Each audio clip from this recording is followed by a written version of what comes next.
الحمد للہ وحدہ والصلاة والسلام علی من لا نبی بعدہ اما بعد فاعوذ باللہ من الشیطان الرجیم بسم اللہ الرحمن الرحیم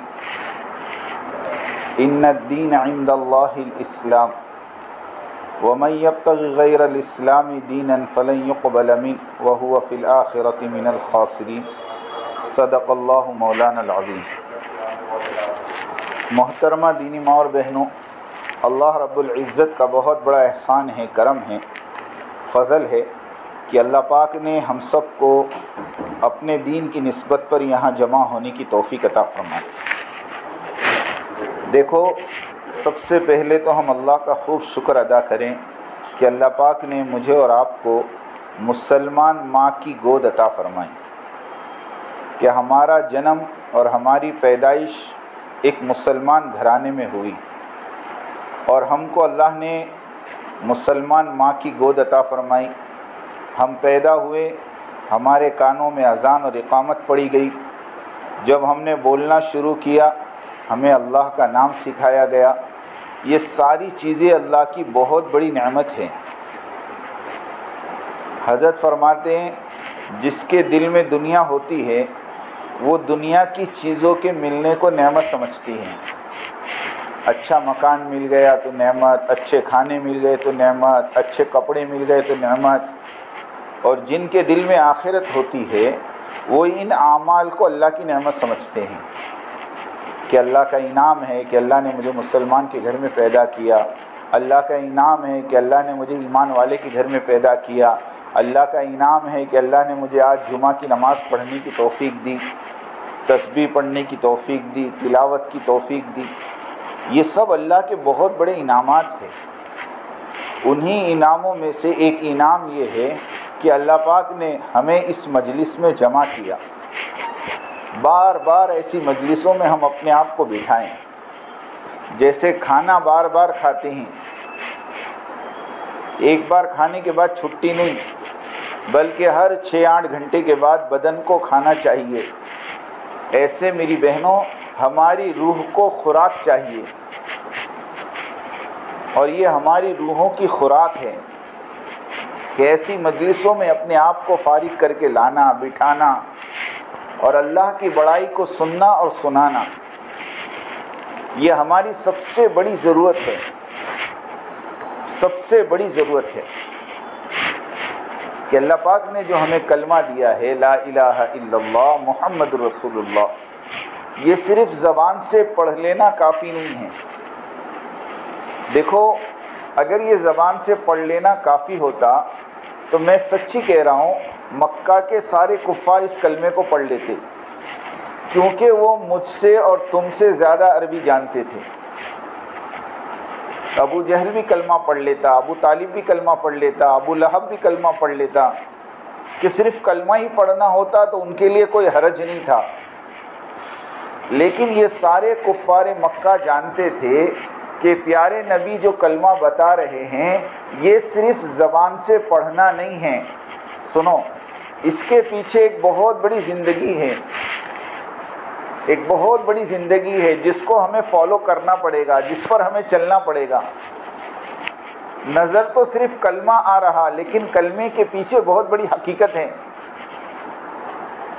مثال کے طور پر، جب ایک لڑکا اور لڑکی کا نکاح ہوتا ہے تو صرف زبان سے اتنا ہی بولا جاتا ہے کہ آپ نے قبول کیا، کہا جی ہاں میں نے قبول کیا، لیکن وہ لڑکی بھی جانتی ہے اور وہ لڑکا بھی جانتا ہے کہ یہاں مسئلہ صرف میں نے قبول کیا کا نہیں ہے، اور صرف میں نے قبول کیا کر لینے کے بعد کام پورا نہیں ہو جاتا، ذمہ داری پوری نہیں ہو جاتی، بلکہ اس لفظ کے پیچھے جو ذمہ داریاں اور جو چیزیں ہیں وہ سب ہم سب جانتی ہیں،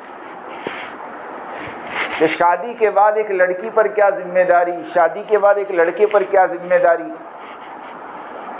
کہ صرف نکحت قبلت، کہ میں نے نکاح کیا، میں نے قبول کیا کہہ لینا کافی نہیں ہے، بلکہ اس کے پیچھے بہت بڑی ذمہ داریاں ہیں۔ ایسے میں یہ بات سمجھانا چاہ رہا آپ کو کہ ہم اور آپ نے جو کلمہ پڑھا ہے وہ صرف کلمہ پڑھ لینا کافی نہیں ہے، بلکہ اس کے پیچھے ایک بہت لمبی چوڑی محنت ہے۔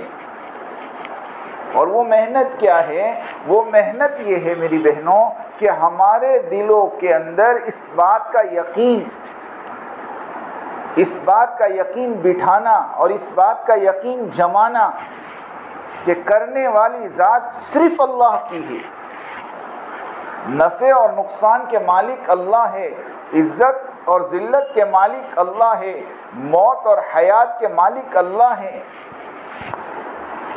یہ سارا زمین اور آسمان کا نظام اللہ چلا رہے ہیں، اپنی قدرت سے چلا رہے ہیں، اپنی طاقت سے چلا رہے ہیں۔ اللہ کا کوئی شریک نہیں ہے، اللہ کا کوئی پارٹنر نہیں ہے، اللہ کا کوئی ساجی نہیں ہے، اللہ کو کوئی رائے دینے والا نہیں، بلکہ یہاں تک فرمایا اللہ کا کوئی مثل بھی نہیں، اللہ جیسا بھی کوئی نہیں، وہ اکیلے ہیں، یکتا ہے، تنہا ہے۔ کہ کلمے کے پیچھے سب سے پہلا کام ہمیں یہ کرنا کہ اپنے دلوں کے اندر سے اللہ کے غیر کو نکالنا، کہ جتنا اللہ کا غیر آج ہمارے دلوں میں بسا ہوا ہے،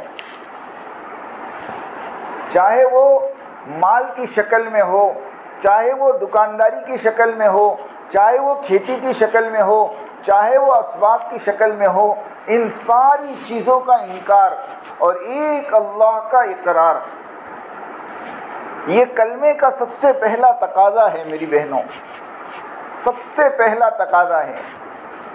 حضرت معیسیٰ رحمۃ اللہ علیہ فرمایا کرتے تھے اگر کائنات کے ذرے کا یقین بھی تمہارے دلوں میں رہ گیا اور تمہاری موت آ گئی، قسم خدا کی قبر میں سوال کا جواب نہیں دے سکو گے، سوال کا جواب نہیں دے سکو۔ اور پھر آگے فرماتے تھے کہ ہاں دوا میں شفا کے ملنے کا یقین نظر آ رہا، پانی میں ڈبونے کی تاثیر نظر آ رہی، آگ میں جلانے کی تاثیر نظر آ رہی۔ فرمائیے اس لیے ہے کہ ہمارا دل غیر سے تاثر لیا ہوا ہے، جس کی وجہ سے یہ ساری چیزیں ہمیں ان کے اندر نظر آ رہی۔ اگر ہم اپنے دل کو غیر کے تاثر سے پاک کر دیں گے تو ان چیزوں کی تاثیر اللہ ہماری آنکھوں کے سامنے سے ہٹا دیں گے۔ اس لیے میری بہنوں سب سے پہلی محنت میری اور آپ کی یہ ہونی چاہیے۔ اعمال تو بعد میں ہیں، نماز تو بعد میں ہے، روزہ بعد میں ہے، زکوٰۃ بعد میں، حج بعد میں، سارے اعمال بعد میں ہیں۔ سب سے پہلا مسئلہ میرا اور آپ کا قیامت کے دن یقین کا مسئلہ ہے۔ افلا يعلم اذا بعثر ما في القبور وحصل ما في الصدور، قرآن میں اللہ کہتے ہیں قبر کے اندر ہم ان کے دلوں کو کھول کے دیکھیں گے، ان کے دلوں کے اندر کس کا تاثر ہے۔ کہ جب زبان سے لا الہ کہا ہے تو دل میں بھی کسی الہ کا تصور نہیں ہونا چاہیے۔ الہ کہتے ہیں معبود کو، کہ جب زبان سے تم یہ کہہ رہی ہو کہ نہیں ہے کوئی معبود اللہ کے سوا، تو پھر تمہارا دل بھی اللہ کے سوا کسی معبود سے پاک ہو۔ کہ اس کو سمجھنے کے لیے ایک چھوٹی سی مثال ہے، بڑی پیاری مثال ہے، سمجھ میں آ جائے گی۔ یوں فرمایا کہ جیسے مثال کے طور پر مسجد کے ممبر کے اوپر اگر کوئی لا کر مورتی رکھ دے، مسجد کے ممبر پر کوئی لا کر مورتی رکھ دے اور یوں کہوے کہ دیکھو یہ مورتی ہے اور اس مورتی سے تم اپنی حاجت مانگو، یہ مورتی تمہاری حاجتوں کو پورا کرے گی، تمہاری ضرورتوں کو پورا کرے گی۔ ایمانداری سے بتاؤ کیا کوئی مسلمان مرد یا کوئی مسلمان عورت اس بات کو تسلیم کر سکتی کہ میں اپنی حاجت کسی مورتی سے مانگوں، میری ضرورت کوئی مورتی پوری کرے؟ کہتے بالکل ہم بات کو نہیں مانیں گے، ہم بالکل بات کو نہیں مانیں گے۔ نہیں آ رہی آواز؟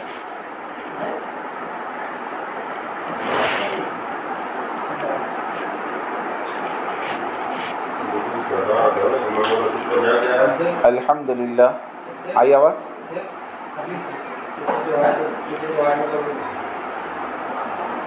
دیکھیں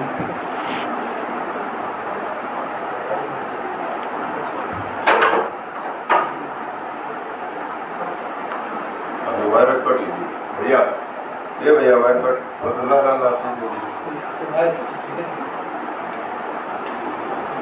بس بس. ہاں آئیے 2 منٹ وائر بیٹھا 10 منٹ سے بات چالو ہوں دیکھ کے میں واپس کرتا ہوں.